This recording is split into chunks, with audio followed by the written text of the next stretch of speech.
Hi everyone.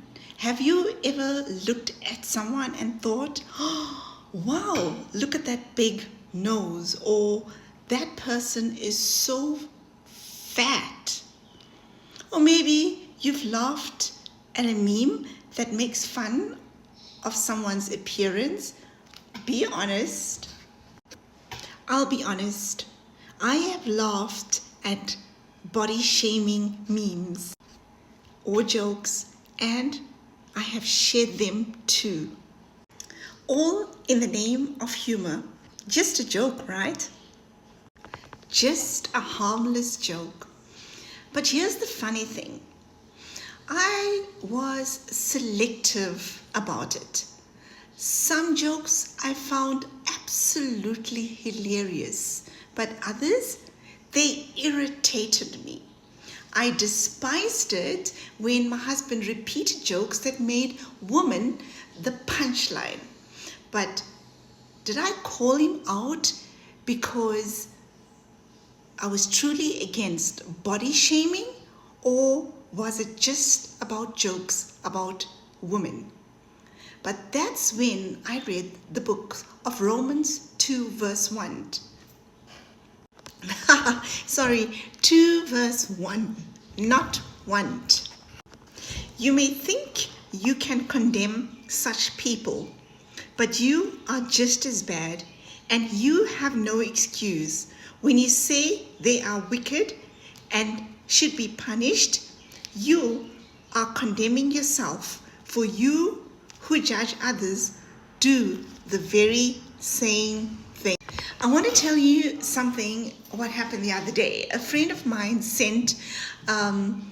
forwarded a photo of a woman who was quite, it was actually an insulting caption about her appearance.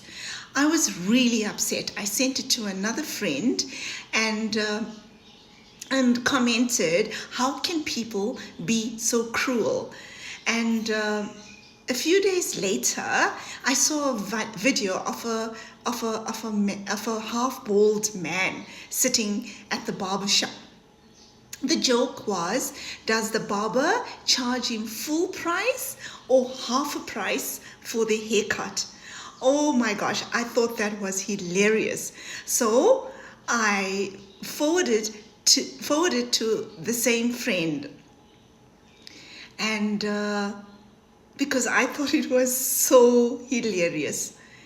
And she just responded in 3 words. Body shaming is not cool. Whoa, that hit me. Why was I offended when someone made a fool of a woman's looks, but found it funny when it was a bald man? Why did I feel the need to correct others but excuse myself? The truth is, we're always guilty of this kind of selective offense. This reminds me of a scene from Everybody Loves Raymond. It's a sitcom that humorously explores family dynamics, marriage, and everyday life. In this scene, Raymond and his brother Robert argue about how their mother treats them differently. In one scene, Robert says, Mom lets you get away with everything, but when I do the same thing, I get yelled at. Raymond denies it, but their mom Mari jumps in with excuses. Raymond is just more sensitive. He doesn't mean any harm. To which Robert replies, oh, so when I mess up, it's irresponsible, but when he does it, it's sensitive. It's a classic example of double standards, and we do the same thing with jokes. It's when it's about someone else, it's just humor, but when it's about us, it's offensive. Today, I want to talk about something we often overlook: double standards. Hi, my name is Nish Rampal and welcome back to my channel. This channel is all about inspiring each other to live our best lives.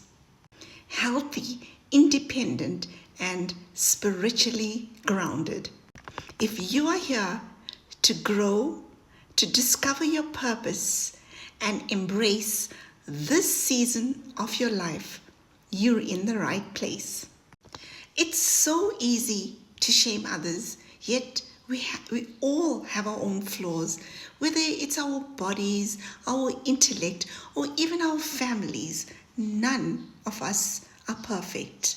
This is exactly what Romans says in Romans 12 verse 3. Don't think you are better than you really are. And in 1 Samuel 16 verse 7, but the Lord said to Samuel, don't judge by his appearance or height, but I have rejected him.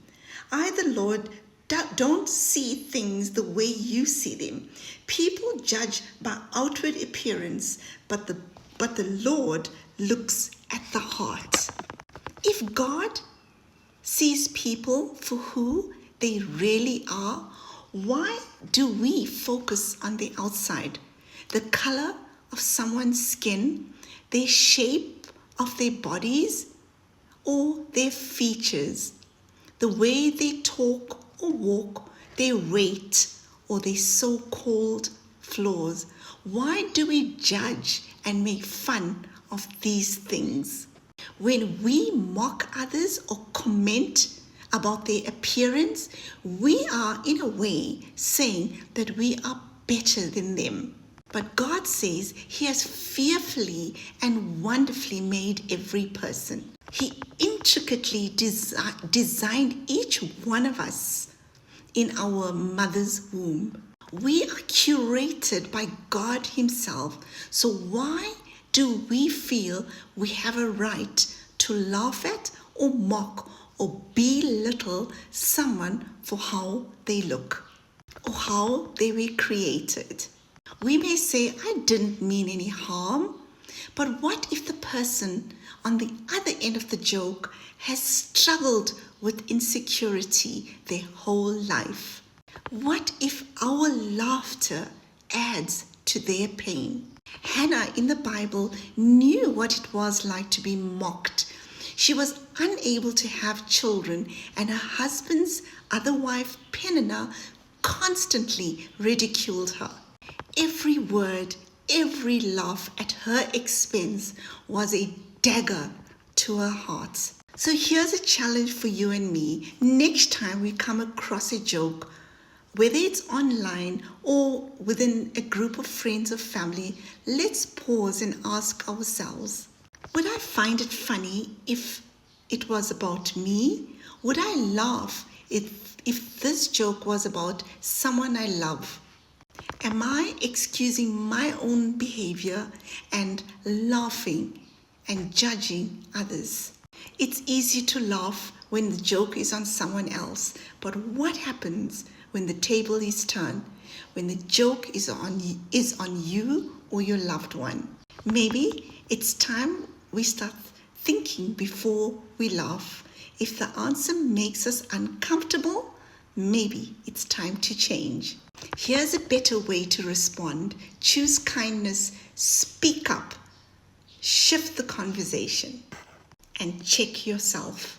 I'm not saying we can't laugh. Humor is a gift from God, but we can choose humor that uplifts rather than tears down. So, as women over 50, we've spent years unaware of the impact of our words, laughing and mocking others without realizing it was body shaming. But in our sunset years, let's be mindful of the words we speak. This final chapter of our journey, let's make it meaningful. We may not get it right immediately. Change takes time.